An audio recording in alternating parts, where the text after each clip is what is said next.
అంటూ Kakinada JNTU VC CSRK ప్రసాద్పై అవినీతి forgery లాంటి తీవ్ర అభియోగాలు 420 సహా పలు సెక్షన్ల కింద Hanumakonda first class magistrate court నుంచి సమన్లు, కాజీపేట పోలీస్ స్టేషన్లో కేసులు నమోదు, వరంగల్ నిట్ పూర్వ విద్యార్థుల సంఘం నిధులు దుర్వినియోగం, నెట్వా ఎన్నికల్లో దొంగ ఓట్లను చేర్చడంలో కీలక పాత్ర అట్లాంటి వ్యక్తిని వీసీగా నియమించిన చంద్రబాబు, అస్మదీయుల కోసం వర్సిటీలను భ్రష్టు పట్టిస్తున్న బాబు సర్కార్, రెడ్ బుక్ రాజ్యాంగంలో రాష్ట్రంలో విద్యా వ్యవస్థలు సర్వనాశనం అంటూ ఎన్నికల అక్రమాలపై నెట్వా మాజీ అధ్యక్షుడు ఆలపాటి ప్రసాద్ న్యాయస్థానాన్ని ఆశ్రయిస్తే సిఎస్ఆర్కే ప్రసాద్ అప్పటి డైరెక్టర్పై ఒత్తిడి చేసి ఇందులో చేర్చారు.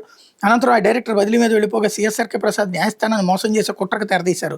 గత డైరెక్టర్ సంతకాలు పవర్ ఆఫ్ అటార్నీ లేకుండానే ఆయన అథారిటీ ఇచ్చినట్టు కేసు నడిపించారు. పాత న్యాయవాది నుంచి నో అబ్జెక్షన్ లేకుండా మరో న్యాయవాదితో వకాలత్ వేయించి మరో తప్పు చేశారు. ఈ విషయం బయటపడడంతో తాను ఎవరికి ఆథరైజేషన్ ఇవ్వలేదని అప్పటి డైరెక్టర్ రాతపూర్వకంగా కోర్టుకు నివేదించారు. సిఎస్ఆర్కే ప్రసాద్ ఫోర్జరీ అవినీతి పాల్గొందుపై నెట్వా మాజీ అధ్యక్షుడు ఎన్ఐటీ డైరెక్టర్ సైతం ఫిర్యాదు చేశారు. 2025 ఫిబ్రవరిలో కాజీపేట పోలీస్ స్టేషన్లో సిఎస్ఆర్కే ప్రసాద్ మీద ఫిర్యాదు చేస్తే సివిల్ కేసుగా పరిగణించారు. దీంతో గత ఆగస్టులో కోర్టులో కేసు వేయగా న్యాయస్థానం స్వీకరించి నిందితుడు సిఎస్ఆర్కే ప్రసాద్కి 8 రకాల ఐపీసీ సెక్షన్ల కింద సమన్లు జారీ చేసింది. కోర్టులో కేసు నడుస్తున్నప్పుడు కరస్పాండెంట్ అనుమతి లేకుండా సిఎస్ఆర్కే ప్రసాద్ దొంగ సంతకాలతో నడిపించడం గమనార్హం.